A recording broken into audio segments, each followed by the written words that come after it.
Qizingizni Qur'ondan xabari bormi? Qur'onni bilgan qiz uyimizga yana baraka olib keladi. Qizingiz nechta ovqat qila oladi? Hovlimiz katta, ish ko'p, eplab keta olarmikin? Eng avvalo Alloh oldidagi vazifalarni ado etsin. Allohdan qo'rqgan ayol eri oldidagi burchini ham, uyini ham o'zi bilan birga obod qiladi. Qo'l oyoqlari chaqqon bo'lsa bo'ldi. Eng muhimi shu.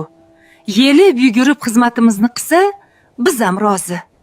O'g'lim ham qo'lidan kelgancha sunnatni ado qiladi. Ayoli oldidagi vazifalarni qilishiga ishonaman. O'g'lim yigitning guli, borsam beraman degan joylar rosa ko'p. O'g'lim bu uydan faqat qizingizni olib ketadi. Sarpalar esa kerak emas. Shuncha yil qiz o'stirganingiz o'zi sarpa, qizingizga ikkita uyni ajratib qo'yganmiz. O'zlari xohlaganda yasatib olaverasizlar. Aytishadi-yu, kelinni kelganda ko'r, sepini esa yoyganda deb. Avvalo, qizingiz va o'g'lim to'yga rozi bo'lishsin. Qiz bolani majburlab uzatish bu zulm. Alloh oldida rozilik bo'lmasa, baraka ham bo'lmaydi. Qizingizga o'zingiz yaxshilab tushuntiring, bir amallab ko'ndiring.